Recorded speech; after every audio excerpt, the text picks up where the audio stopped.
Привет, друзья! Большой всем привет! Добро пожаловать на канал «Русский с Максом». Канал для тех, кто изучает русский язык.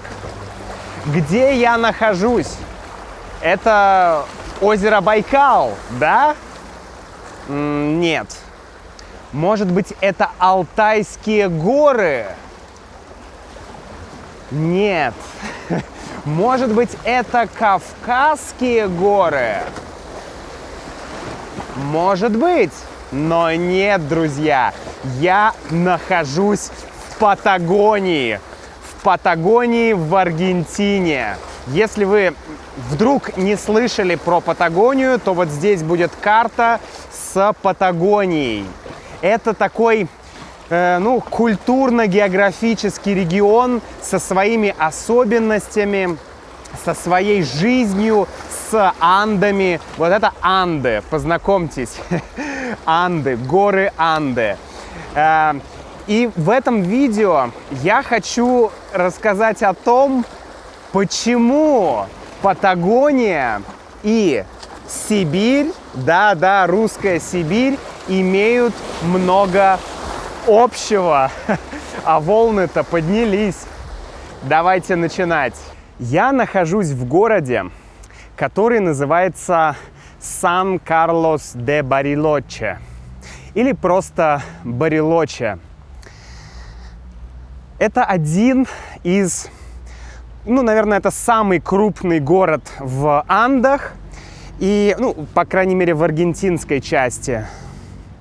И один из самых крупных городов в Патагонии, в аргентинской части Патагонии. Патагония находится на территории двух стран – Чили и Аргентина. Я в Аргентине. Этот город был основан около 120 лет назад. Город очень интересный, он отличается от других городов Аргентины.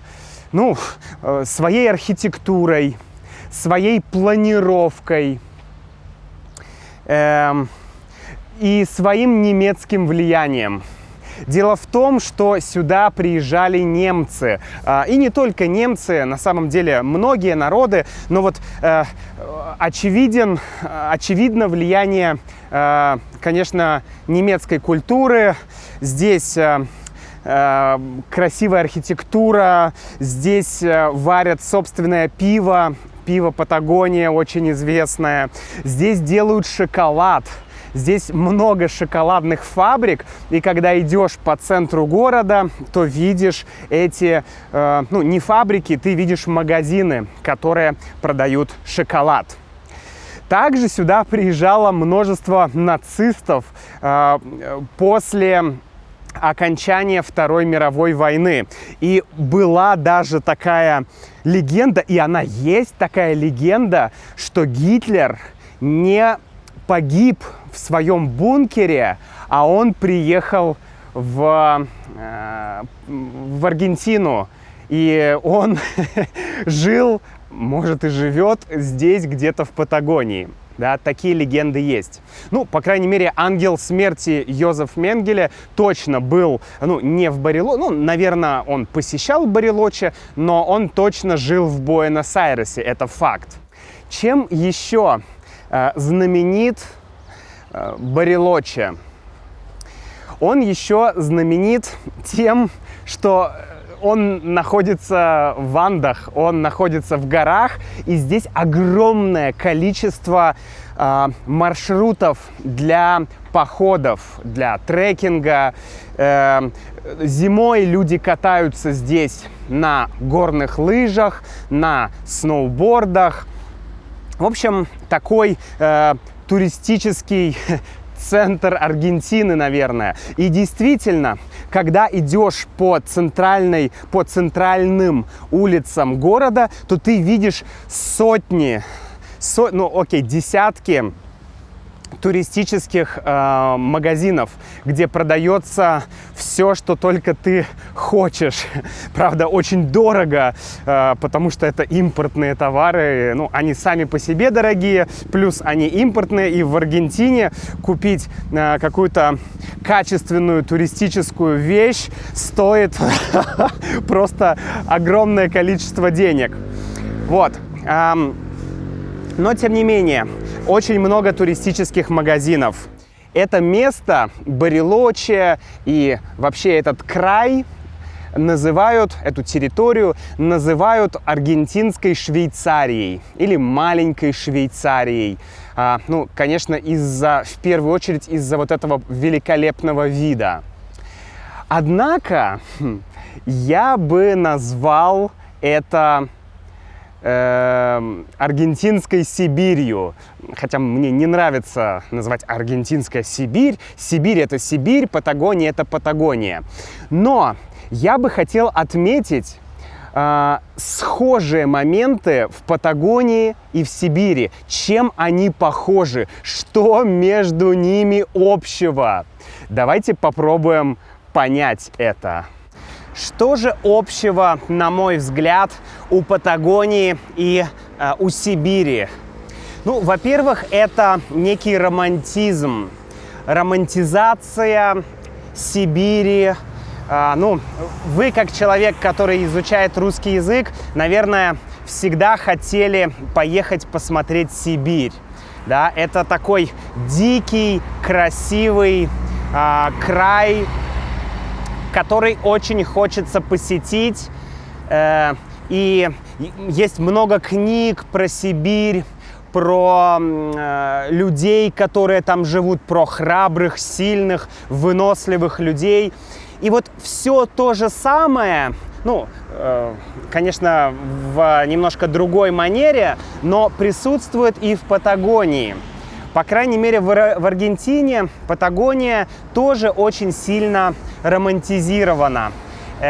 Есть разные фильмы про Патагонию, книги про Патагонию. Естественно, это туристическая Мекка, и отношение к Патагонии, мне кажется, в чем-то похоже на отношение к Сибири. Вот первый момент – это романтизация. Вторая вещь – это культура. Культура малых народов, или культура коренных народов, или культура индейцев, да, культура местных жителей, которые жили здесь до прибытия колонизаторов. И в Сибири, и в Патагонии культуры, ну вообще вот эти древние культуры, мне кажется, они похожи в разных частях планеты. Я, кстати, читал одну книгу, где говорилось, что 10 тысяч лет назад, это предположительно, да, 10 тысяч лет назад древние люди из какой-то части Сибири через Берингов пролив пришли на Аляску и затем распространились по, ну, как минимум, Северной Америке. Не знаю, может быть, таким образом люди попали и в Южную Америку тоже. Ну, есть разные теории, но, по крайней мере, я это слышал. И исходя из этой теории, у местных индейцев и у коренных жителей Сибири много общего. А ведь если посмотреть на жилища, на дома жителей Сибири и там, Патагонии, Северной Америки, то реально есть много общего. Третья вещь – это, конечно же, суровость. Суровость и холод. Я сижу в футболке, но на самом деле сейчас конец весны, и температура воздуха плюс 10 градусов. Вот, плюс 10. Хотя еще позавчера было плюс 20. Ну и сегодня тоже будет плюс 20. Но тем не менее, дует холодный ветер, и, конечно, в Патагонии гораздо холоднее, чем в других местах, чем в северных провинциях Аргентины. Сибирь тоже, Сибирь еще холоднее, безусловно, но оба эти места можно считать суровыми, холодными и такими неприступными для людей, да, неприступными. То есть сложно туда попасть, сложно там жить, потому что, ну, горы, холод, дикие звери и так далее. Все это делает эти два места, мне кажется, похожими.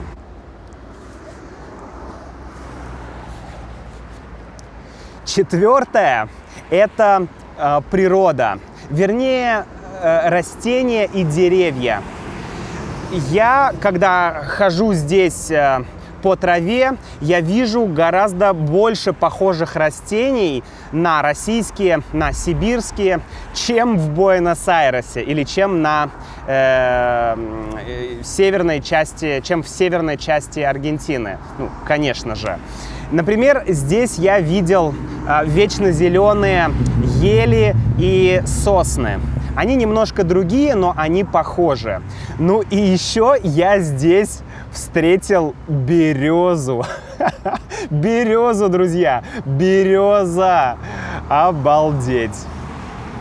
Ну и последняя вещь, которая меня поразила, это матрешки. Я не знаю почему, но один из магазинов шоколада называется «Мамушка». Это бренд, да, «Мамушка». Вообще, «Мамушка» очень созвучно с каким-то российским словом «матушка» или «мамочка», да, «Мамушка». Очень созвучно. И матрешка в качестве символа этого бренда. Это невероятно. Может быть, это какое-то влияние русских эмигрантов, которые приезжали сюда. Может быть, еще что-то, я не знаю. Друзья, если вы знаете, пожалуйста, напишите в комментариях. Мне будет очень интересно узнать больше. Но что я здесь делаю? Что я здесь делаю? Я не просто приехал посмотреть на... Я не просто приехал посмотреть на Барелоче.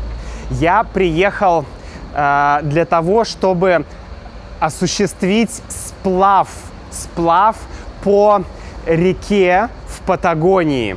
У меня будет несколько дней сплава по красивейшей реке, друзья. И я вам очень хочу это все показать.